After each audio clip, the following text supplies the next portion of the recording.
నమస్తే రమగారు. నమస్తే చే రమగారు, మనము పాత సినిమా కథల్ని చెప్పుకుంటూ ఉన్నాం కదా, గుణసుందరి కథ చెప్పుకున్నాం. మరి అలాంటిది ఏదన్నా ఇంకొకటి అందరికీ తెలిసి ఉండాలి, కొంతమంది తెలియకుండా, అంటే మళ్ళీ చూడాలి అనే ఒక ఉత్సాహం వచ్చేలాంటిది. పాత సినిమాని మళ్ళీ వెతుక్కుని చూడాలి. ఎస్, అసలు చూడని వాళ్ళు అదేమిటో చూడాలనుకోవాలి. జగదేక వీరుని కథ చెప్తాం. ఓకే. మామూలుగా మనకి సోషల్ కథలు అంటే మామూలు సాంఘికమైన కథలు, సంసారాలు, ఇళ్ళు వాకిళ్ళు, మేనమావులు, మేనతలు, ఆస్తులు, పోవటాలు, వచ్చేటాలు, ఇంటి గుట్లు, ఇలాంటి కథలు బోల్డ్ ఉన్నాయి సినిమాలు. జానపద కథలు కొంచెం తక్కువ. పౌరాణిక సినిమాలు చాలా ఉన్నాయి. ఒకే మహాభారతం మీదే కొన్ని డజన్ల కొద్దీ సినిమాలు ఉన్నాయి. మహాభారత గాథల మీద రామాయణం కథలు కూడా చాలా ఉన్నాయి. కాకపోతే ఇవి ఉంటాయి కదా జానపద గాథలు, ఇవి చాలా ఆసక్తికరంగా ఉంటాయి. ఇప్పుడు అదే కథని మళ్ళీ ఇప్పుడు కొత్తగా ఇంకో కొత్త హీరో హీరోయిన్లను పెట్టేసి దీని ట్రీట్మెంట్ కొత్తగా ఉంది. ఇది కూడా ఇంట్రెస్టింగ్గానే ఉంటుంది, బాగుంటుంది. Jagadeka Veeruni Katha musical hit. Okay. NT Ramarao గారు మహాద్భుతంగా కనపడే సినిమా. మామూలుగా నేను ఎన్టీ రామారావు ఫ్యాన్ కదా, నీకు తెలిసింది. అవునవును. ఈయన రామారావు గారు 70s తర్వాత నేను చెప్పలేను, 80sలో రంగుల సినిమాలు వచ్చాక చెప్పను. అప్పటికి ఆయన బాగున్నారని నేను చెప్పలేను. కానీ జానపద సినిమాలలో కానీ పౌరాణిక సినిమాలలో కానీ రామారావు గారు లాంటి అద్వితీయమైన సౌందర్యవంతుడైన కథానాయకుడు లేడు అసలు తెలుగులో. మహాద్భుతమైన దైవిక సౌందర్యం, ఆయన ముఖమే చాలా బాగుంటుంది. భాష చాలా అద్భుతమైన భాష, మంచి పర్సనాలిటీ, ఆజానుబాహువైన మనిషి అవ్వటం, ఆయన కళ్ళు, ఆయన మొహము, నవ్వు చెప్పడానికి వెళ్ళేది అందం చాలా అద్భుతంగా ఉంటుంది. ఈ జగదేక వీరుని కథలో మనం సూపర్ హిట్ శివశంకరి పాట జగదేక వీరుని కథలో. ఓకే. ఇప్పుడు నీకు గుర్తొచ్చింది. ఇదే కాకుండా జరకాల ఆటలలో పాట, ఓ సఖి ఓహో మదీయ ప్రేయసి, అది కూడా అందులోదే. బోలెడన్ని పాటలు ఉన్నాయి. అన్ని పాటలు అంటే జలకాలాటల్లో. అవును, జానగారు అది వచ్చేస్తుంది. హీరోయిన్స్ ఎవరు గారు? Heroines B Sarojadevi main heroine. B Sarojadevi, తర్వాత ఏమో ఎల్ విజయలక్ష్మి, తర్వాత జయంతి గారు, ఆ తర్వాత 4వ క్యారెక్టర్ చేసిన అమ్మాయి మరి రత్నం ఏదో, ఆవిడ పేరు నాకు బాగా గుర్తులేదు. నలుగురు హీరోయిన్లు. మెయిన్ క్యారెక్టర్స్ ఎక్కువగా కనపడేది బి సరోజాదేవి మెయిన్. తర్వాత ఎల్ విజయలక్ష్మి కూడా, ఆవిడ డ్యాన్స్ మంచి అద్భుతమైన పాటలతో పాటు అసలు ఆ డ్యాన్సులు, ఆ మేకప్లు, ఆ వస్త్రాలు, కథనము, మ్యూజిక్ సూపర్. సూపర్ హిట్ సినిమాలలో ఒక సూపర్ హిట్ అనమాట. జగదేక వీరుని కథ చూసేసాం మేము, చాలాసార్లు చూసాం అనేవాళ్ళు మళ్ళీ చూడండి. ఓకే. ఎప్పుడు ఓసారి చూసానండి అనేవాళ్ళు మళ్ళీ చూడండి, ఎప్పుడు చూడలేదండి అనేవాళ్ళు చూడండి. ఇప్పుడు కథ బాగుంటుంది. ఓకే. ఉదయగిరి మహారాజుకి 2 కొడుకులు ఉన్నారు. భార్య భర్త చక్కగా పెద్దవాళ్ళు, బాగుంటారు, మంచివాళ్ళు. ప్రతాప్ పెద్దవాడు, జగజ్జిత్తు రెండోవాడు. అయితే జగజ్జిత్తు కొంచెం తింగరవాడు, స్వార్థపరుడు. ప్రతాప్ శౌర్యవంతుడు, కొంచెం మంచి తెలివైనవాడు. అయితే ఒకసారి ఏమంటే మంచి అత్యద్భుతమైన పండు వెన్నెలలో భార్యాభర్తలు మాట్లాడుకుంటూ రాజకుమారులని అడుగుతారు, ఏం చేయాలనుంది. ఇలాంటి మంచి ఊహలు వస్తాయి వెన్నెల్లో కూర్చుంటే, ఆలోచనలు మంచి మంచి వస్తాయి. అయితే ఏమి చేయాలనుందంటే ఇతను ఏమంటాడంటే, ఒక కల వస్తూ ఉంటుంది నాకు ఎప్పుడు, ఇట్లాంటి పండు వెన్నెలలో వివాహయోగ్యమైన వయసులో ఉన్న రాకుమారుడు, ఇలాంటి ఊహలు వస్తాయన్నమాట. ఇంద్రకుమారి, నాగకుమారి, వరుణకుమారి, అగ్నికుమారి, 4 దేవకాంతలు నన్ను సేవిస్తుండగా సుఖపడాలని, భోగించాలని ముందు నాకని చెప్తాడు. చెప్పేసరికి ఇవేం విపరీతమైన ఊహలు అని తిట్టిపోస్తాడు తండ్రి. పెద్ద కుమారుడు అలా చెప్తాడా? రెండోవాడు ఏమంటాడంటే, ఇప్పుడు అందరూ మత్తుగా ఉంటారు, ఇప్పుడు వెళ్ళి మన శత్రు సైన్యాలని మనం వశం చేసేసుకోవచ్చు, అలాంటివి చెప్తాడనమాట. పెద్దబ్బాయి ఏదో తెలివిగా చెప్తాడనుకుంటే ఇతను ఇట్లాగా మోహపరవశుడైపోతున్నాడు అనిపిస్తుంది తండ్రికి. పిచ్చి ఊహలు. ఇంద్రకుమారి, వరుణకుమారి, నాగకుమారి వీళ్ళంతా ఎక్కడి నుంచి వస్తారు? దేవకన్యలు మానవులకి కుదురుతారా ఎక్కడైనా? దాన్ని గట్టిగా కాకలేస్తాడు. కోపం వచ్చేస్తుంది ఆయనకి. ప్రాక్టికల్గా లేడు కొడుకు అనుకుంటాడు అని బాగా కేకలేసి, మనుషులు సాధించలేనిది ఏముంది, ప్రయత్నిస్తే సాధించవచ్చు అంటాడు కొడుకు. ఆయన ఒప్పుకోడు. సాధించి పట్రా, అయితే వెళ్ళిపో నువ్వు ఇక్కడి నుంచి, దేశ బహిష్కరణ చేసేస్తాడు. నిన్ను బహిష్కరిస్తున్నాను, అదేంటో చేసి చూపించు అనేసరికి, అయ్యో అదేంటండి పుట్టినరోజు పూట మంచి రోజు, చాలా మంచి సమయం, పిల్లడికి ఇంకా పట్టాభిషేకం చేయవలసిన వయసు వస్తుంటే ఇప్పుడు ఇట్లాంటి పని ఏమిటని ఆవిడ ఎంత బతిమలాడినా ఆయన ఆగడు. ఇట్లాంటి పిచ్చి ఊహలు ఉన్నవాడు రాజు అయితే ఎట్లా? అని వెళ్ళిపోమంటాడు. సరే తల్లి ఇది తీసుకుని ఆశీర్వాదంతో ఇతను బయలుదేరుతాడు దేవకన్యల్ని వెతుక్కుంటూ. అదే కథ ప్రారంభం కూడా. అయితే ఈవిడ మంచి మహాభక్తురాలు రాణిగారు, నిరంతరము దేవి ధ్యానంలోనే ఉంటుంది. సరే ఇక అమ్మవారి మీద నమ్మకంతో ఆమె భారం అంతా ఆమె మీద వేసి కొడుకుని పంపిస్తుంది. ఈయన వెతుకుంటూ అలా వెళ్తూ ఉంటాడు. ఈయనకి మధ్యలో ఒకడు దొరుకుతాడు, 2 చింతలు అనే ఒక అతను స్నేహితుడు అవుతాడనమాట. ఒక రాజ్యానికి రాజవ్వాలి, ఒక రాణిని పెళ్లి చేసుకోవాలి, అవి 2 చింతలు ఉన్నాయి అతనికి. నాకు దొరుకుతాడు. ఆయన రేలంగి గారు చేశారు ఆ కార్యం. ఊరికంటే కథలో కొంత కామియో ఏమంటారు హాస్యం జోడిస్తారు. ఇవి వెళ్తూ ఉంటే ఈయన 2 దయ్యాలకి 2 దయ్యాలు కలుస్తాయి వీళ్ళకి. ఎక్కడో ఒక 2 ఆత్మలు అనమాట, రాక్షసులు, బ్రహ్మ రాక్షసులు. వాళ్ళ నాన్న ఏవో 3 ఆస్తులు ఇచ్చాడు, ఆ 3టిని పంచుకోవటం కోసం కొట్టుకుంటున్నామని. వాళ్ళతోటి కలిస్తే ఈయన దేవకన్యలు స్నానం ఆడే చోటు చూపిస్తామంటారు వాళ్ళు. వాళ్ళు పట్టుకెళ్ళి ఆ దేవకాంతలు ఎక్కడ స్నానాలు చేస్తారో అక్కడికి తీసుకెళ్తారు. రోజు దేవకన్యలు బాగా స్వర్గం నుంచి వస్తారు ఇక్కడికి స్నానానికి. జయంతి, నాగిని, వారుణి, 4వ ఆవిడ పేరేంటో జ్ఞాపకం రావట్లేదు నాకు. అగ్నినందన ఆవిడే, అగ్ని కుమార్తె. వీళ్ళు 4 వస్తారు అక్కడికి. సరే చూస్తే ఎంత అందంగా ఉన్నారో.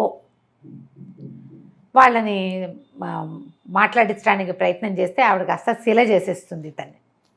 పెద్ద స్విమ్మింగ్ పూలు, ఆ జలకాలాటలలో పాట. రాయి అయిపోతాడు.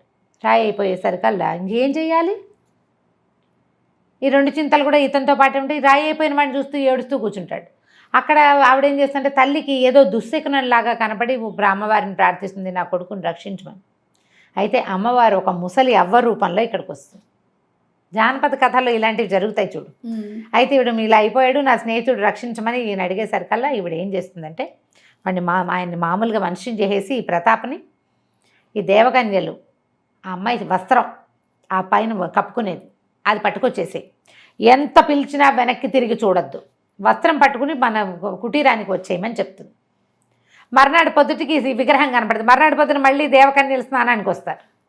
విగ్రహం ఇప్పుడు రాయి అయిపోయాడు కదా. అప్పుడు ఇంకో పాట ఉంది, వరించి వచ్చిన మానవ వీరుడు ఏమైనాడని విచారం. ఆ పాట అది కూడా మహా బాగుంటుంది, హిట్ సాంగే అదిను.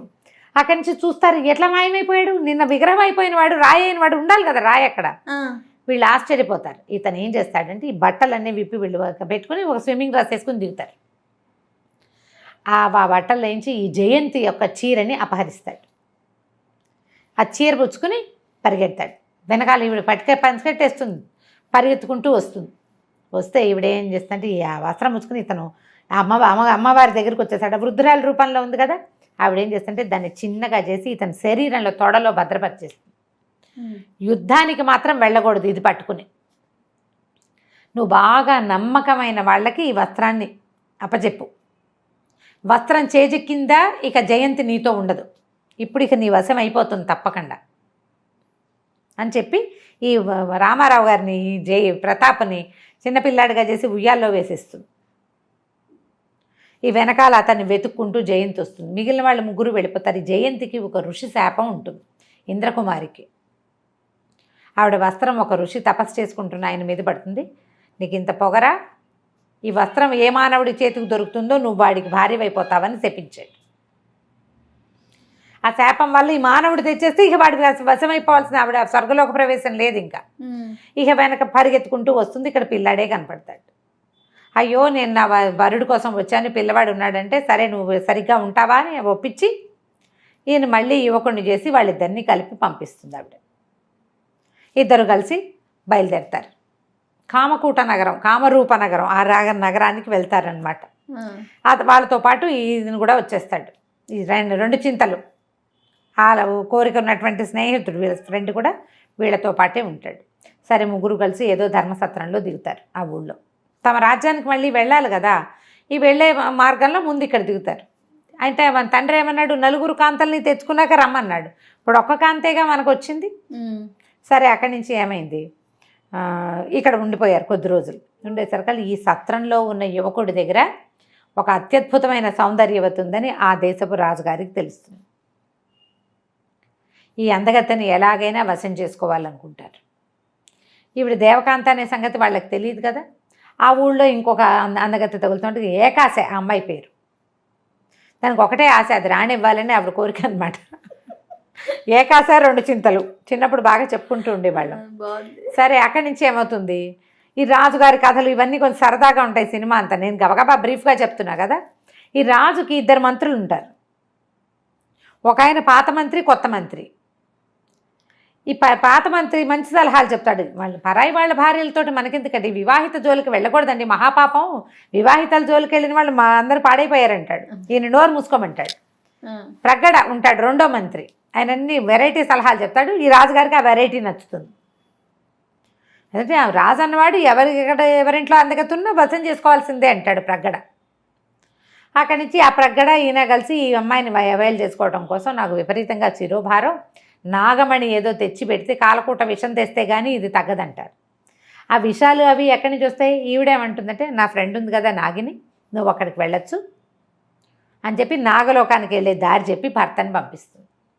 ఈ అమ్మాయి కోసం వాళ్ళు ట్రై చేస్తారు కానీ వాళ్ళు హ్యాండిల్ చేయలేకపోతారు. ఇతను పోయి నాగలోకానికి వెళ్ళి ఆవిడ ఇచ్చిన ఉంగరం వేసి ఆ నాగిని తనతో పాటు తెచ్చుకుంటాడు. ఒక్క పిల్లే అందగత్తెగా ఉందనుకుంటే 2వ అందగత్తె కూడా వచ్చేస్తుంది ఇక్కడికి. అక్కడి నుంచి ఇదే విధంగా 4 అందగత్తెల్ని తెచ్చేసుకుంటారు. ఈ 4 అందగత్తెల్ని తెచ్చేస్తారు. ఇలా అందగత్తెల్ని తెచ్చుకోవాలంటే ఏం చేయాలంటే, ఆయన అగ్నిలో దూకి తీసుకొచ్చుకున్నాడు ఆఖరి భార్యని. మనం కూడా అగ్ని ప్రవేశం చేద్దామని రాజుగారు ప్రగడ కలిసి అగ్ని ప్రవేశం చేస్తారు. గోవిందా, అతనికంటే ఈ అమ్మాయి ఉంది కాబట్టి. సరే, వీళ్ళ 4తో కలిసి తండ్రి దగ్గరికి వెళ్ళిపోతాడు. వెళ్ళిన తర్వాత తండ్రి చాలా మెచ్చుకుంటాడు. నువ్వు అన్నది అన్నట్టుగా చేసావు, చక్కగా 4 దేవకాంతలతోటి చాలా అద్భుతంగా ఉందంటే. తమ్ముడి కొంచెం మంటగా ఉంటుంది. ఇంతలో ఏమవుతుందంటే వీళ్ళకి ఒక యుద్ధం ఏర్పడేసరికల్లా ఇతను ఏం చేస్తాడు, యుద్ధానికి వెళ్తున్నప్పుడు ఈ వస్త్రం ఉండకూడదు, ఆ వస్త్రాన్ని తీసి తల్లికి ఇస్తాడు. అమ్మ, ఇది ఎవ్వరికి ఇవ్వద్దు, నీ దగ్గరే ఉంచు, నేను వచ్చేదాకా అని. ఇచ్చేసరికల్లా ఈవిడ తెలిసిపోతుంది జయంతికి. ఎంత ప్రేమగా ఉన్నా తన జీవితం తందే కదా, తనతో జీవితం బాగున్నప్పటికీ. తీరా ఇతను యుద్ధానికి వెళ్ళేసరికల్లా వీళ్ళు అత్తగారిని బాగా ఐస్ చేసి 4 కోడళ్ళు ఆ వస్త్రం తీసేసుకుంటారు. ఆ వస్త్రం దొరికేసరికి ఆవిడకి దేవలోక ప్రవేశం, ఆవిడతో పాటు 4 వెళ్ళిపోతారు, దేవకాంతలు వెళ్ళిపోతారు. వెళ్ళిపోయేసరికల్లా ఈయనకి ఏమవుతుంది, ఇక్కడ యుద్ధానికి వస్తారు కదా తమ్ముడు, అన్నయ్య హ్యాపీగా ఉన్నాడు, రాజు అయిపోయాడు, మరి 4 భార్యలు ఉన్నారు అనేసి అతను ఏం చేస్తాడంటే అన్నయ్యని మోసం చేసేస్తాడు రాజ్యం కోసం. ఈయన కట్టు బట్టలతోటి మిగులుతాడు. ఈ దేవకాంతలు వెళ్ళిపోతున్న సంగతి తెలిసిపోయింది. ఇక వెతుక్కుంటాడు వాళ్ళ కోసం. అతను వెతికేటప్పుడు పాట కూడా సూపర్ హిట్టే, బాగుంటుంది ఆ పాట కూడా. ఇక వెతుకుతాడు, ఇంకా పట్టుకోలేకపోతాడు, వాళ్ళ కోసం ట్రై చేస్తాడు. ఆయన చేసే చివరి ప్రయత్నంలో భాగమే ఈ శివశంకరి పాట అక్కడ వస్తుంది. సంగీతంతో ఈ కొండని కరిగించాలన్నమాట. ఆ అమ్మాయి తన దగ్గర ఉన్నప్పుడు జయంతి ఏం చేస్తుందంటే అతనికి తనలో ఇంచే ఇంకొక మనిషిని సృజించేందుకు కొన్ని మంత్రాలు చెప్తుంది. అతను ఆ మంత్రం చదివితే 2గా 4గా మారగలడు అనమాట.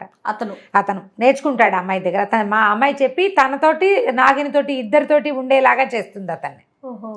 ఆ మంత్రంతో ఇతను అన్ని సాధనాలు తనే వాయించేలాగా చేసి ఆయనే పాట పాడతాడు, ఆయనే వాయిస్తాడు. ఆ పాట శివశంకరి పాట విన్న వాళ్ళకి తెలుస్తుంది. మనం టీవీలో చూస్తాం పాట, 5 రామారావులు 4 రామారావులు కూర్చున్నట్టుగా కనపడుతుంది, ఎన్టీఆర్లు కూర్చున్నట్టు. ఆ మంత్రం వల్ల అది చేస్తాడనమాట. చివరికి తన గాన కళతోటి, తన యుద్ధంతో, తన సహనంతో మొత్తానికి మళ్ళీ దేవకాంతాలని తీసుకుంటాడు వెనక్కి. వాళ్ళంతా ఒప్పుకుంటారు, మేము ఇతనితో జీవితం మాకు బాగుందని. సరే ఒప్పుకొని, దేవతలకి అల్లుడు ఎలా అవుతాడు, మానవుడు, కానీ ఇలా అపూర్వమైన లక్షణాలు ఉన్నవాడు ఎవరికైనా అల్లుడు అవ్వవలసిందేనంటారు. చివరికి మళ్ళీ ఆ 4 దేవకాంతలతోటి తన రాజ్యానికి చేరుకుంటాడు. ఆయనకు జీవితం ఉన్నంతకాలం వాళ్ళు ఆయనతో పాటే ఉంటారు. కథ చాలా బాగుంటుంది, సినిమా చూడాలి. రామారావు గారు బ్రహ్మాండంగా యాక్ట్ చేస్తారు. సూపర్ సినిమా బాగుంటుంది. ఓవరాల్గా ట్రై చేసి చూడండి. నేను బ్రీఫ్గా చెప్పాను, చక్కగా ఎలాబరేట్గా చూస్తే రేలం గారు, గిరిజ వాళ్ళిద్దరిది కాంబినేషన్ బాగుంటుంది. రాజనాల్ గారును సిఎస్ఆర్ గారు వాళ్ళిద్దరు రాజు మంత్రి, వాళ్ళవి అన్ని కాంబినేషన్స్ చాలా బాగుంటాయి. ఓవరాల్గా సినిమాలో ప్రతి సీను ఇంట్రెస్టింగ్గానే ఉంటుంది. అద్భుతమైన పాటలు సూపర్ హిట్. అదే కదా, బాగుంటాయి. తప్పకుండా రమ్మగారు. Thank you so much. నమస్తే రమ్మగారు. నమస్తే రమ్మగారు, మనము పొదుపు చేయాలి, జాగ్రత్తగా సేవింగ్ చేసుకొని ఉంచుకోవాలి, దేనికి దానికి విడివిడిగా పెట్టుకోవాలి. ఇలాంటివి మీరు చాలా అసలు ఎలాంటి పద్ధతిలో కూడా చెప్పారు మీరు మాకు. వీటికి సంబంధించి ఏదైనా కథలాగా ఉందా? చిన్న కథ చెప్దామా? చెప్పండి, చిన్న కథ. చాలా చిన్నది, 10 నిమిషాలు అయిపోయేలాగా. ఒక కొన్నేళ్ల క్రితం ఓ వ్యాపారస్తుడి ఇంటి పక్కన ఒక సామాన్యుడు ఉండేవాడు. వ్యాపారస్తుడు అంటే కొంచెం మరి బిజినెస్ పీపుల్ అంటే డబ్బులు ఉంటాయి బాగా. అయితే ఇతని భార్య సాయంకాలం అయ్యేసరికి వాకిళ్లలోనూ పెరల గోడ దగ్గర నిలబడి కబుర్లు చెప్పుకుంటూ ఉండేవాళ్ళు. ఈ సామాన్యుడికి ఒక చిన్న ఇల్లు ఉంది, ఏదో పాతకాలపు ఇల్లు, మధ్యలో చిన్న ఇల్లు, చుట్టూతా ఏవో చెట్టు పెరడు ఏవో ఉన్నాయి. వ్యాపారస్తుడు పెద్ద మేడ, కానీ కామన్ వాళ్ళు ఉంది. ఇద్దరు నుంచి నువ్వేముండేవని మన ఫ్రెండ్స్ కూడా అలాగే ఏం చేసావు ఇవాళ వంట అని అడుగుతారు కదా. అడిగితే వ్యాపారస్తుడి భార్య ఏదో పప్పు కూర అలా చెప్పేది. ఈ సామాన్యుడి భార్య మాత్రం ఇవాళ సొరకాయ బాగుంది అందుకని హల్వా చేశాను, ఇవాళ పండగ కదా పాయసం చేశాను, లేదా ఇవాళ పర్వదినం కదా మా ఆయన పాయసం చేయమన్నారు, చాలా రోజులైంది ఏదైనా చేసుకుందామని మైసూర్ పాక్ చేశాను, ఇలాంటివి చెప్తుండేది. మామూలు అన్నం కూరతో పాటు ఎప్పుడు తరచుగా ఏదో ఒకటి చేసి వెరైటీ ఐటమ్స్ కొంచెం మంచివి ఖర్చు అయ్యేవి. ఇప్పుడు హల్వా చేయటం అంటే సొరకాయ ఉందనుకో ఓ తిరగమాతలో పడేసి పప్పు పులుసు పోస్తే అన్నంలోకి సరిపోతుంది. హల్వా చేయాలంటే 2 చార్లు పంచదార, అంత 2 చార్లు నెయ్యి పోస్తే కానీ హల్వా రాదు కదా బయటికి, ఖర్చు కాదు.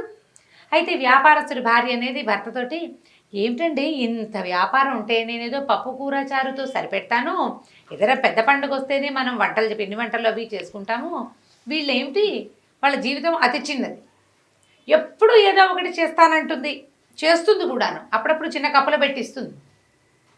వాళ్ళు ఎట్లా చేసుకుంటున్నారండి, ఏమిటి మనం ఎందుకు చేయటం లేదు, వాళ్ళు ఎందుకు చేసుకుంటున్నారు అంటే ఆయన ఏం చెప్పాడంటే, వాళ్ళకి పొదుపు గురించి తెలియదమ్మా, పొదుపు మీద ఒకసారి అవగాహన వస్తే వాళ్ళకి అర్థమవుతుంది అన్నాడు. అనేసరికల్లా అట్లా ఎట్లా అర్థమవుతుందండి, 10 రూపాయలు తెచ్చుకుంటే 10 రూపాయలు పెట్టి వంట వండుకుని తినేస్తున్నారు వాళ్ళు, నువ్వు 100 రూపాయలు తెస్తే 5 రూపాయలే వంటకి ఖర్చు పెట్టి మిగిలింది దాస్తానంటావు, వ్యాపారంలో పెడతానంటావు అని ఆవిడ విసుక్కుంది. ఇలా కాదు నేను చెప్తానని ఆయన ఏం చేశాడు, 90 నాణ్యాలని మూట కట్టి పక్కనున్న సామాన్యుడి గోడ పక్కన పడేసాడు. పడేస్తే వాళ్ళు చూసుకున్నారు, ఓపెన్ చేసి చూశారు, 90 నాణ్యాలు ఉన్నాయి. ఎప్పటికైనా 100 నాణ్యాలు కూడబెట్టాలని వాళ్ళ కోరిక, కానీ వాళ్ళు ఖర్చు పెట్టేసుకుంటున్నారు, ఎప్పటికప్పుడు ఖర్చు అయిపోతుంటుంది. ఇంత ఖర్చు మనం ఏం పొదుపు చేస్తాం, మనం ఎట్లా దాస్తాము, మన దగ్గర ఎట్లా 100 నాణ్యాలు వస్తాయి అనుకునేవాళ్ళు. 100 నాణ్యాలు ఉంటే అదేదో కొనుక్కోవచ్చు, 100 నాణ్యాలు ఉంటే పిల్ల పెళ్లి చేయొచ్చు, 100 నాణ్యాలు ఉంటే అదేమిటో అంతే, మనం కూడా అలాగే అనుకుంటాం, ఎవరైనా అలాగే అనుకుంటాం కదా. అప్పుడు ఈ భర్త అన్నాడు, సామాన్యుడి భర్త భార్య మాట్లాడుకుంటున్నారు, పేర్లు పెట్టలేదు ఎవరికి, వీళ్ళిద్దరు అనుకున్నారు 90 ఉంది, 10 రూపాయలే కదా, 10 నాణ్యాలు 90 బిళ్ళలు ఉన్నాయి, 10 నాణ్యాలు ఎంతలోకి చేస్తాం, కాబట్టి ఇవాళ నుంచి ఖర్చు తగ్గించి ఆ 10 పూర్తి చేద్దాం అనుకున్నారు. అక్కడి నుంచి పప్పులు పాయసాలు వండుకోవటం మానేశారు, తేలిగ్గా కూర చారు వండుకుంటున్నారు. పాయసం ఖర్చు అంటే పంచదార ఖర్చు మిగిలింది, పాల ఖర్చు మిగిలింది, నెయ్యి ఖర్చు మిగిలింది, తిండి ఖర్చు తగ్గించడం మొదలుపెట్టారు. పాయసం తినకపోయినా అన్నం తింటే చాలు, పాయసం ఎక్స్ట్రా కదా. క్రమంగా 1 నెల, 2 నెలలు, 3 నెలలు గడిచేసరికి ఈ 10 నాణ్యాలు వీళ్ళ తిండితో పాటు వాళ్ళేం తిండికి లోభించలా, తినేవాళ్ళు ఎక్స్ట్రాలు చేసుకోలేదు అంతే. ఈ 10 నాణ్యాలు చేర్చారు. ఈ 100 నాణ్యాలు కూడాక ఎప్పుడు ఒట్టి రోజుల్లో పాయసాలు అవి చేసుకోవడం మానేశారు. వాళ్ళకి తెలిసింది, విషయం అర్థమైంది, వాళ్ళకి తెలిసింది మనం ఇలా ఏముంది ఈ రూపాయి మిగిలిస్తే ఏమవుతుంది అనుకునే వాళ్ళం ఇన్నాళ్ళు. ఇప్పుడు ఎలా అనిపిస్తుంది, మన దగ్గర 10 కాదు, ఇప్పుడు ఈ రోజుల్లో అయితే ఓ 1000 రూపాయలు ఉంది, ఇవాళ 100, 150 మిగులుతుంది అనుకో, 850 రూపాయలు ఖర్చు అయింది, ఈ వెధ 150 ఎవరిని ఉద్ధరించునని దాన్ని కూడా ఖర్చు పెట్టేస్తే ఉండదు. అదే నువ్వు ప్రతిరోజు 150 ఆ ఖర్చు మానేస్తే నెల తిరిగేసరికల్లా అది ఎన్ని 150 పోనీ 10 రోజులకి 1500 అయిందా, నెలకి 4500 అయిందా, నెలకి నీ పొదుపు ఎంత, 4500 రూపాయల పొదుపు నువ్వు చేయగలవు ఖచ్చితంగా. 30,000 రూపాయలకి 4500 పెద్ద పొదుపే మరి కాదు కదా, సామాన్యం అండి. 10 రూపాయలు ఖర్చు సంపాదించడం ఎంత కష్టం, 4500 రూపాయలంటే వచ్చే నెలలో నీకు పెద్దగా డబ్బులు రాకపోయినా 1 రూపాయి తగ్గించుకున్నా నువ్వు కొన్ని రోజులు నువ్వు మేనేజ్ అవ్వగలుగుతావు, దాంతో కొన్నాళ్ళు మేనేజ్ అవుతావు కదా ఖచ్చితంగా. ఈ ఆలోచన చేయాలి. దాంతో వీళ్ళు ఏమనుకున్నారంటే తర్వాత ఎప్పుడు వాళ్ళు ఇంకా ఈ రకంగా చేసేవాళ్ళు కాదు, క్రమంగా సామాన్యుడు ఇల్లు మీద ఇల్లు కట్టాడు, ఓ 2 కుంటల పొలం కొనుక్కున్నారు, పిల్లకు శుభ్రంగా పెళ్లి చేశారు మంచి సంబంధం చూసి. ఆసమ్మ ఓసమ్మ ఇద్దరు నిలబడేవాళ్ళు. ఏం వండుకున్నామంటే నేను పప్పు వండాను, నేను కూర వండాను. పాయసం చేయలేదా అని ఇవిడ అడుగుతుండేది. ఇప్పుడు ఎందుకే పాయసం అనవసరంగా, రేపు రథసప్తమి రాదు అప్పుడు చేసుకుందాం. ఓకే. రథసప్తమి నాడు పాయసం చేస్తాం అనుకుందాం. పోనీ పాయసం చేస్తే ఆ మాత్రం పాయసం చేసామనుకో, వాళ్ళు ఇంకా పప్పు కూర చారు అక్కర్ల, పప్పు చారు చాలు, కూర ఖర్చు మిగిలిపోతుంది కదా. పొదుపుని అలా చేయాలి.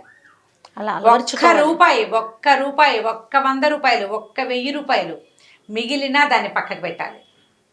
ఇంత అయిపోయింది ఈ కాస్త ఎందుకు ఉంచుకోవటం అని ఆలోచించద్దు. తొలి రోజున 1 రూపాయి నెల తిరిగేసరికల్లా 30 రూపాయలు అవుతుంది. అది పిల్లలు పెడుతుంది అంటే పెట్టదు, అది పిల్లలు పెట్టదు. దాంతో పిల్లలు పెట్టించే బాధ్యత వాడేవాడిదే. అది పెట్టదు, నువ్వు పెట్టించాలి అంతే. అదంతా నీ ప్రతిభ. నువ్వు ఆ 30ని ఎక్కడ పెడతావు, ఏం చేస్తావు, దాన్ని ఎక్కడైనా మదుపు పెడతావా, లేకపోతే దాచిపెట్టుకుని చూసుకుంటూ ఉంటావా, లేకపోతే రోజు చూసుకుంటూ ఎవడైనా 3వ వాడు లాక్కుపోయేటట్టుగా చేసుకుంటావా, అవన్నీ నీ తెలివితేటలు. పిల్లలు పెట్టించాలంటే మొదట దాచాలి. గంప కింద ఒక కోడి ఉంటే కదా గుడ్డు పెట్టేది, లేనిదే ఎలా పెడుతుంది గుడ్లు, వాటంతట అవి రావు కదా. అంతే. ఈ ప్లాన్ తోటి పనిచేయాలని ఈ ధనవంతుడైన వ్యాపారస్తుడు సామాన్యుడైన ఒక వ్యక్తి ఎదుగుదలకి ఒక 90 రూపాయలతోటి సహాయం చేసేసాడు. తర్వాత వాళ్ళు చక్కగా హాయిగా సుఖంగా ఉన్నారు. పొదుపు కథ తెలుసుకోండి, నేర్చుకోండి, అర్థం చేసుకోండి, పిల్లలకి అర్థమయ్యేలాగా నేర్పించండి. కిడ్డీ బ్యాంకులు ప్రాక్టీస్ చేయండి, పిల్లలకి కిడ్డీ బ్యాంకులు ఇవ్వండి, మీరు కూడా కిడ్డీ బ్యాంకులు పెట్టుకోండి, ఎక్స్ట్రా మిగిలిన డబ్బులు అందులో పడేయండి. అంతే. సూపర్. టోటల్ స్టోరీలో నాకు ఒక్క పాయింట్ బాగా నచ్చిందండి. గంప కింద కోడి. కోడి ఉంటేనే కదా గుడ్లు వచ్చాయి, లేకపోతే ఎక్కడి నుంచి వస్తుంది. సూపర్ రమ్మగారు, సూపర్. రమ్మగారికి ఎలా తెలుసు ఇలాంటి ప్రశ్నలు వేయకండి. రమ్మగారు ఫాలో అవుతారు ఆఫ్ కోర్స్. అంతే. రైట్ అండి. నమస్తే రమ్మగారు. నమస్తే జయ. అందరికీ నమస్కారం.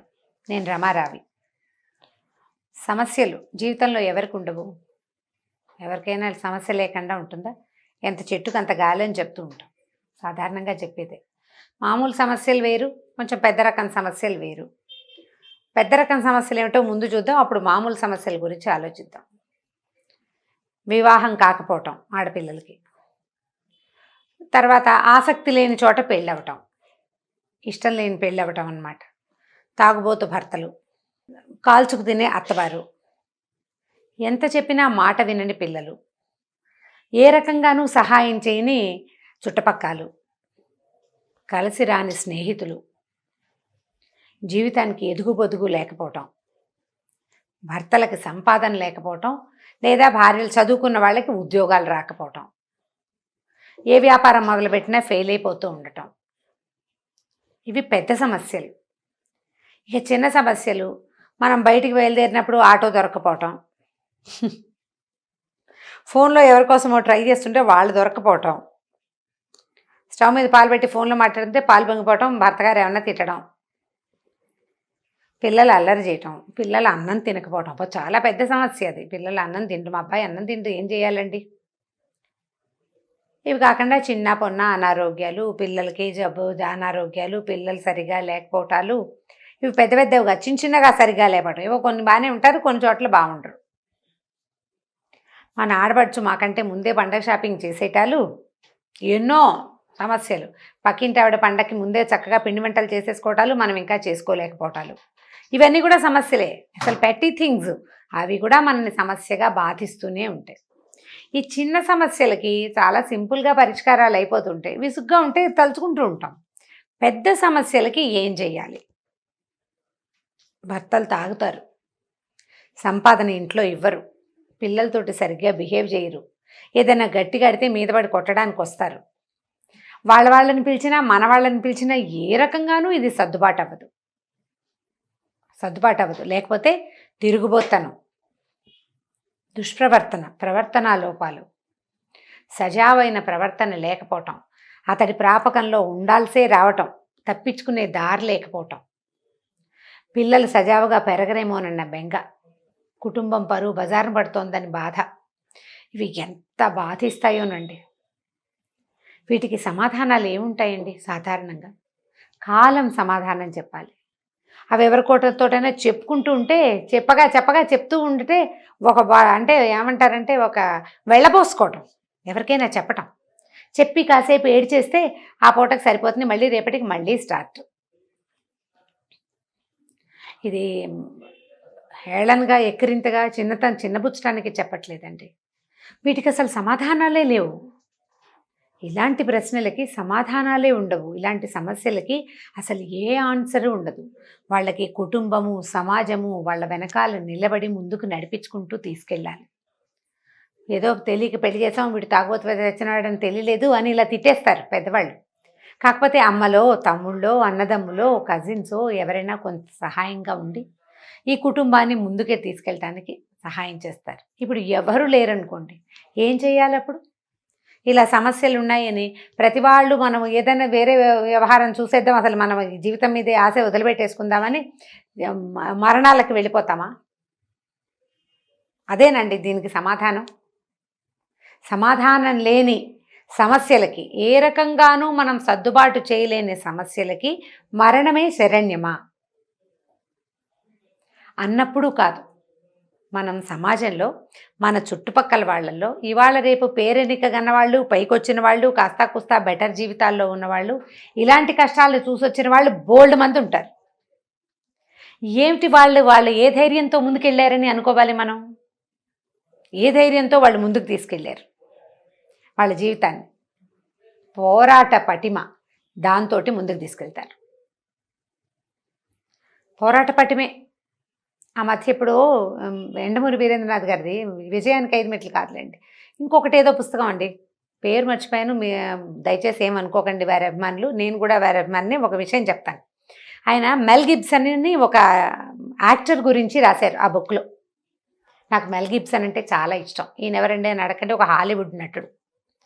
ఆ బ్రేవ్ హార్ట్ ఆ సినిమా చూస్తే నాకు అసలు ఆయన చూస్తేనే చాలా ఇష్టంగా, మెల్ గిబ్సన్ నాకు ఇష్టం అనమాట.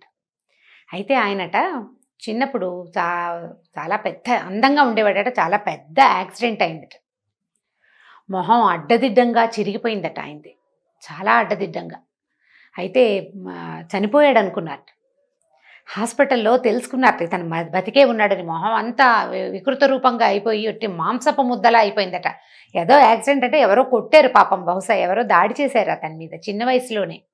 కానీ అతను సహజంగా బుద్ధిమంతుడు, చర్చిలో కూర్చునేవాడు, ధ్యానం చేసేవాడు, దానం చేసే గుణం ఉంది అతని దగ్గర, అంతే అతని లక్షణం అనమాట. అది కొంచెం సర్కస్లో చేరాలని అలా ఏవో సరదాలు కూడా ఉండేవి. అంటే అతను కొంచెం పోరాట విద్యలు వాటి మీద ఆసక్తి ఉంటుంది బహుశా. అయితే ఈ యాక్సిడెంట్ తర్వాత అతను చూసిన నర్సు ఆయన మొహం చూసి తట్టుకోలేకపోయిందట. ఎంతమందిని రక్తం ఓడుతుండే వాళ్ళని చూస్తారు నర్సులు, ఆమె తట్టుకోలేకపోయిందట. అంత భయంకరమైన పరిస్థితి. అంత అందమైన పిల్లవాడి మొహంలో అతి వికృతమైన రూపంతో మిగిలాడట. కానీ బతికాడు, మళ్ళీ కోలుకున్నాడు, మొహం బాగుపడలేదు. కానీ చర్చికి వెళ్తూనే ఉండేవాడట. ఆ తర్వాత అతనికి అయిన పరిచయాలు, అతని జీవితం అతనికి ఎలాంటి అవకాశాన్ని ఇచ్చిందంటే, ఆ ప్లాస్టిక్ సర్జరీలు జరిగినాయి. ఆ తర్వాత ఆయన అత్యద్భుతమైన సినిమాలు తీశాడు. ఆయననే హీరోగా పెట్టి, ముఖం లేనివాడు, మ్యాన్ విత్ నో ఫేస్, ఆ సినిమా పేరు అదేనని గుర్తు నాకు. అలా సినిమా తీశారు. ఆ తర్వాత ఆయన తీసిన సినిమాలు సూపర్ సినిమాలండి.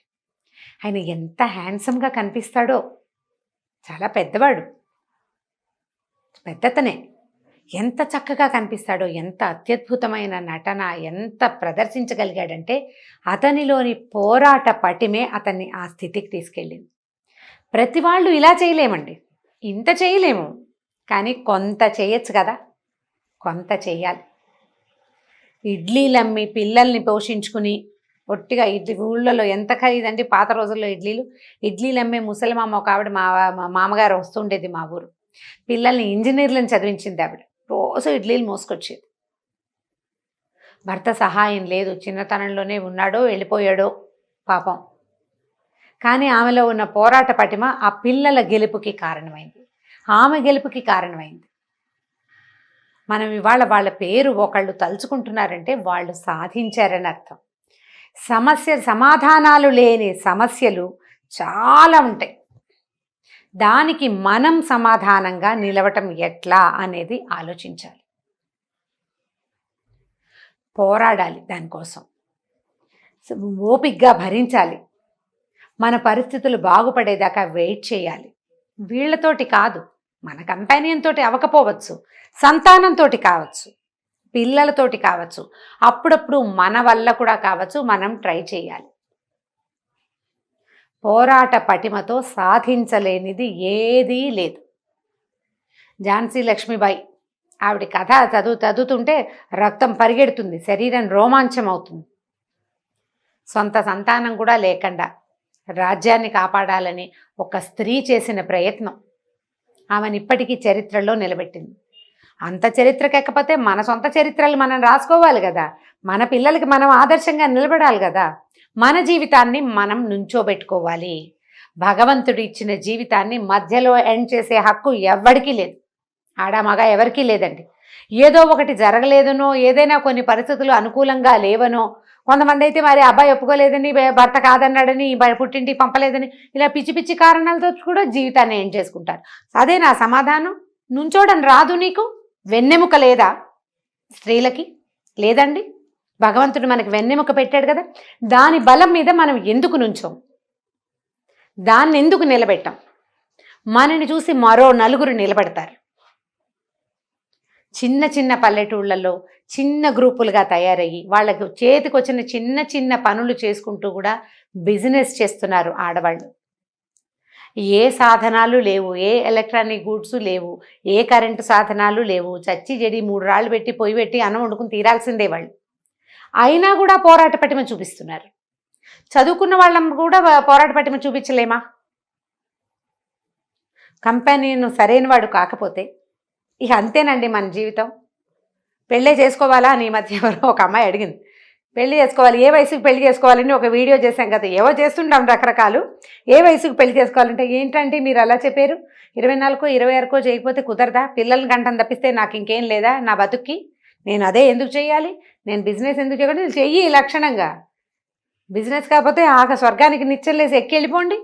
ప్రయత్నం చేయాలిగా, ముందు ప్రయత్నం చేయాలి. ప్రతి వాడు ప్రయత్నం చేసి తీరాలి. వాడంటున్న స్త్రీ అంటలేదండి, జీవుడు అని చెప్తున్నాను నేను. పురుషుడు స్త్రీ కాదు పాయింట్. మనిషై పుట్టింది ఆడ కానీ మగ కానీ తమ పరిస్థితులకి లోబడి లొంగిపోయి వంగిపోవద్దు. భగవంతుడు నిటారైన వెన్నెముకనిచ్చాడు మనకి, మనుషులకి. అడ్డంగా లేదు, భూమికి హారిజంటల్గా లేం, మనం పైకే ఉన్నాం. ఈ పైకి ఇచ్చిన వెన్నెముక ఏంటంటే బోర విరుచుకుని నిలబడడానికి, దానికోసం ట్రై చేయడానికి. కంపానియన్స్ తోటి వచ్చే సమస్యలు, ఫ్యామిలీస్ తోటి వచ్చే సమస్యలు, దాన్ని పోరాడలేక, దానికి సమాధానం చెప్పలేక, తెంపుకుని బయటికి వెళ్ళలేక, సమాజంలో ఒంటరిగా అవుతామేమో, సమాజం దృష్టి మన మీద ఏదైనా చెడుగా పడుతుందేమో అనే భావనలతోటి జీవితాలు అంతం చేసుకోవద్దమ్మా. దానివల్ల మీ తర్వాత మీకు లేనిపోని పిచ్చి పేర్లన్నీ అంటగడతారు జనం. మీ చాతకాంతనం ఎల్లెడలా చాటింపబడుతుంది. చేతకాని వాళ్ళుగా మిగలద్దు, చేతైన వాళ్ళుగా ధీటుగా చూపించండి. భగవంతుడు నాకు కూడా వెన్నెముక ఇచ్చాడు, దానికి పైకి నిలవడమే తెలుసు అని ప్రూవ్ చేయటానికి ప్రయత్నించండి. మంచి పోరాట పటిమ ప్రదర్శించే తల్లుల తాలూకు పిల్లలు చాలా గొప్ప అచీవర్స్ అవుతారు. పిల్లలు లేరు మనకి, మనమే ఉన్నాం. మనని అనుసరించే వాళ్ళు కూడా మనతో ధీటుగా తయారవుతారు. మన పేరు ఎప్పటికీ నిలబడుతుంది. నిలబెట్టుకునేందుకు ప్రయత్నం చేయండి. పడిపోవటానికి, పారిపోవటానికి, తప్పించుకోవడానికి ప్రయత్నం చేయొద్దు. పరిస్థితులు రకరకాలు ఉంటాయి. పెట్టి సమస్యల కోసం ఇలాంటి ప్రయత్నాలు చేయకండి. పెద్ద పెద్ద సమస్యలు తప్పకుండా వాటిని ఎదిరించి నిలబడండి. ఈ వీడియో కనుక మీకు నచ్చినట్లయితే లైక్ చేయండి, షేర్ చేయండి. మరిన్ని వీడియోస్ కోసం మా ఛానల్ని సబ్స్క్రైబ్. నమస్తే రమగారు. నమస్తే జయ. రమగారు, ఈర్ష్య, అసూయ కదా, ఇవి తగ్గించుకోవాలని పదే పదే అంటూ ఉంటాం, మనం కూడా అనుకుంటూ ఉంటాం. కానీ కొంచెం కష్టమేనండి జయించటం. మళ్ళీ ఆలోచించుకోవాలి. అబ్బా నేనేంటి గట్టిగా మాట్లాడుతున్నానా, నాకు ఈర్ష్య వస్తుందా, మనకి మనం ఆలోచించుకుంటే తప్ప మార్చుకోలేని గుణాలు కదా. వీటి గురించి ఏమైనా కథలు ఉన్నాయండి? ఎందుకంటే పిల్లలకి చెప్పడానికి, మనం నేర్చుకోవటానికి కథలు ఉన్నాయి. ఈర్ష్య అసూయల వల్ల మనం జీవితంలో ఫ్లరిష్ అవ్వలేకపోవటమే కాకుండా నేర్చుకోవడం మానేస్తాం. అవును అవును. ఇప్పుడు ఇద్దరు పరిగెడుతున్నారనుకో, వాడు నన్ను దాటేస్తాడేమో అన్న ఫీలింగ్ వచ్చిందనుకో, వీడు పరిగెత్తడం అనేది అటు చూస్తూ ఉంటాడు. లేదా పరిగెత్తే వాడిని కొట్టైనా వాడిని ఇక్కడ ఆపి నేను ముందుకు వెళ్ళాలనుకుంటాడు. మనం అలా ఎన్ని చోట్ల చూస్తాం. ఫస్ట్ వచ్చే వాళ్ళని చెడగొట్టేసేయటం. కొంతమంది పిల్లలు తన క్లాస్లో బ్రైట్గా ఉన్న వాళ్ళతోటి ఫ్రెండ్షిప్ చేసి వాళ్ళని డైవర్ట్ చేసి చదువుకోనివ్వకుండా చేస్తారు ఈర్ష్యాసూయల వల్ల. వాడు చెడిపోతే నేను ఫస్ట్కి వెళ్ళిపోతాను అని. అయితే ఈ ఒక్క క్లాసే కాదు కదా, జీవితంలో ఇంకా ఎన్ని జరుగుతాయి ఇలాంటివి. అవునవును. ప్రతి చోట మనం అలా చేయగలమా? మనం జయించవలసింది అసూయని. మనంతటా మనం ట్రై చేసుకుంటూ ఉండాలి. ముందుకు వెళ్ళాం మనం. అవును. ముందుకు వెళ్ళలేకపోవటం చాలా పెద్ద సమస్య. వాడు నాకంటే మా చిన్నవాడు కూడా చిన్నప్పుడు అంటుండేవాడు, అన్ని దానికే ఫస్ట్ వస్తున్నాయి, గీతిక స్కూల్ మారిపోవాలనుకునేవాడు. నవ్వుకునేవాళ్ళం బాగా మేము. ఎప్పుడు ఏదన్నా ఇది ఉందనుకో అది ఏడ్చేసేదన్నమాట పిల్ల. వీళ్ళిద్దరికి టగ్ ఆఫ్ వార్ పడేది మార్కులు. పోన్లే అది ఏడుస్తుందని దానికి మార్క్ ఎక్కువ వేసేవారు, అది ముందు ర్యాంకులోకి వెళ్ళిపోయేది. వీడి ఫ్రెండ్ కానీ అది ఎంతసేపు ఫస్ట్ వచ్చేస్తుంది ఆ పాప. గీతిక వేరే స్కూల్కి వెళ్ళిపోవాలి, దానివల్ల నాకు మార్కులు రావట్లేదు, నన్ను రానివ్వట్లేదని. ఇప్పుడు ఇది కొంచెం చిన్నపిల్లల్లో బాగానే ఉంటుంది. పెద్ద అయ్యాక మరి మనకంటే ముందున్న వాళ్ళని చెడగొట్టేయాలి. ఎలాగైనా చెడగొట్టేసైనా మనం ముందుకు వెళ్ళిపోవాలి. నిన్ను చెడగొట్టేవాడు ఇంకోటి రాడా? వస్తాడు, అది వేరే కథ. అయితే ఈ అసూయ మనని దహించేస్తూ ఉంటుంది. మనంతట మనం ఎదక్కండా పక్కవాడి కాలు పుచ్చుకలాగటం ఎలాగా అని ఆలోచింపజేస్తుంది. పోని పక్కవాడి కాలు పుచ్చుకోవు, నువ్వే అసూయ పడుతూ ఉంటావు, ఇక నువ్వు ఎదగవు. నీ బుద్ధి ఎంతసేపు ఈ ఈర్ష్యాసూయలతో దహించుకుపోతూ ఉంటుంది. కాలిపోయే వస్తువు పెరుగుతుందా? తరిగిపోతుందిగా, మాడి మసి అయిపోతుంది. మసి కాకూడదు. ఇవి కాదు. పిల్లలు ఎవరితో చూసి ఎన్విఎస్ ఫీల్ అయినా, ఈర్ష్యపడుతున్నా, అసూయ పడుతున్నా, వాళ్ళకుంది నాకు లేదు అలాంటి భావాలకు లోనవుతుంటే మెత్తగా నచ్చ చెప్పుకోవాలి, చెప్పాలి. అలా గట్టిగా చెప్పకూడదు. ఇప్పుడు నేను నీకు చెప్పిన హార్ష్ సౌండ్లో పిల్లలకి చెప్పకూడదు, కొంచెం బాగా చెప్పుకోవాలి. ఇది చేయకూడదు, ఇలా ఉండకూడదు. పెద్ద అయ్యాక నీకు కూడా వస్తుంది, ఇంకొంచెం పెద్దవాడు అవ్వాలి, వచ్చే సంవత్సరం పెద్దవుతావు, ఇంకో ఏడాది జరుపుకుంటూ వెళ్ళాలి. క్రమంగా వాళ్ళు దాంట్లో నుంచి బయటకు వచ్చేస్తారు. కథ చాలా బాగుంటుంది, చందమామ కథ. పూర్వం రామాపురంలో ఒక శిల్పి ఉండేవాడు. ఆయనకి 2 కుమారులు, రామదత్తుడు, సోమదత్తుడు అని. ఈ రామదత్తుడు తండ్రితో పాటు శిల్పాలు చేయటం నేర్చుకునేవాడు, బొమ్మలు చేసేవాడు, రకరకాలు, కొంచెం పెద్ద పెద్ద శిల్పాలు కూడా. సోమదత్తుడికి అవి పెద్దగా ఎక్కల. కాలక్రమాన తండ్రి గతించాడు. ఈ రామదత్తుడు తండ్రి దగ్గర నేర్చుకున్నటువంటి శిల్పకళనే మెల్లిగా ఇంప్రూవ్ చేసుకుని ఆ తండ్రి దుకాణాన్ని అతనే నడుపుకుంటూ చక్కగా సెటిల్ అయ్యాడు. సోమదత్తుడు విద్యాభ్యాసం కోసం సమీపంలో ఉన్న ఒక నగరంలో ఉన్న ఒక గురుకుల పాఠశాలకు వెళ్ళిపోయాడు. అయితే ఈ గురుకులంలో చదువుకుంటూ ఉండేవాడు. చాలా మంచి విద్యార్థిగా పేరు తెచ్చుకున్నాడు, బాగా బ్రైట్గా ఉన్నాడనమాట, చక్కగా చదువుకున్నాడు. గురువుగారికి చాలా ఇష్టం. అయితే ఈ గురుకులంలో ఏమైంది, ఇతను కొంతకాలం ఉండి చదువు దాదాపుగా వస్తుండగా, పూర్తి కాల చదువు అవుతూ వస్తూ ఉండగా చివరిదాకా వచ్చాక ఆనందుడని ఒక కొత్త కుర్రాడు మన తక్షశీల నుంచి ఇక్కడికి విద్యాభ్యాసానికి వచ్చాడు. అక్కడ ఏదో కుదరలేదు అతనికి, ఇక్కడికి వచ్చాడు. అతను మరీ బ్రైట్, చాలా మృదు స్వభావి కూడా. గురువుగారికి నచ్చాడు. దాంతో మెల్లిగా సోమదత్తుడు కొంచెం పక్కకు వచ్చి ఆనందుడు ఆ ప్లేస్లోకి వెళ్ళాడు. ఈ సోమదత్తుడికి మహా మండిపోయేది. ఇక విద్యపై గురువుగారు అతను ఎక్కడికి తీసుకెళ్తారు, ఎక్కడికి పిలుస్తున్నారు, గురుగారి దగ్గర వాడు ఎంత క్లోజ్గా ఉంటున్నాడు, అవే చూస్తూ ఉండేవాడు. ఎలాగైనా ఈ ఆనందుడిని తప్పించేద్దాం అనిపించింది అతనికి. ఒకరోజు ఏమైంది, విద్యార్థులందరూ కలిసి సమీపంలో ఉన్న ఒక చిన్న చిట్టడవికి సమిధలు తేవడానికి వెళ్ళారు. వెళ్ళేసరికల్లా అందరు వెళ్ళారు. పిల్లలంతా తలా పక్కన విద్యార్థులంతా వెతుకులాడుతుంటే సోమదత్తుడు ఏం చేశాడు, ఈ ఆనందుడి భుజం మీద చెయ్యేసి స్నేహంగా తీసుకెళ్తున్నట్టుగా ఒక పక్కకి తీసుకెళ్ళి కిందకి పడదోసి ఒక బండరా ఎత్తి మీద కొట్టబోయాడు. మరి చంపేయందే దారి లేదు, మరి మార్గం లేదు. అతను ఇంకో చోటకి వెళ్ళడు, చదువు పూర్తిగా వస్తుండగానే వచ్చాడు ఆ మిగిలిన విద్యాభ్యాసం ఇక్కడ ఫినిష్ చేసుకోవడానికి. ఒక దశలో చుట్టుపక్కల పిల్లలంతా ఏమనుకునే వాళ్ళంటే ఆనందుడికి ఈ గురుకులాన్ని అప్పచెప్తారని కూడా అనిపించింది, అంత బ్రైట్ అతను. ఈ రాయి ఎత్తి పైన వేస్తుండగా మిగిలిన విద్యార్థులు ఎవరో వెనక నుంచి వచ్చి చూసి ఏం చేస్తున్నావు అని కేకలు పెట్టారు. వెనక నుంచి పట్టుకున్నారు. రాయి పక్కకు పడిపోయింది. వాళ్ళంతా కేకలేసి ఏమిట్రా ఈ పని అనేసి కింద పడిపోయిన ఆనందుడిని అయ్యో లేవదీసి దెబ్బ తగిలిందని కట్టుకట్టి అతనికి మంచినీళ్ళు ఇచ్చి హైరాన్ పడుతుంటే సోమదత్తుడికి భయం వేసింది.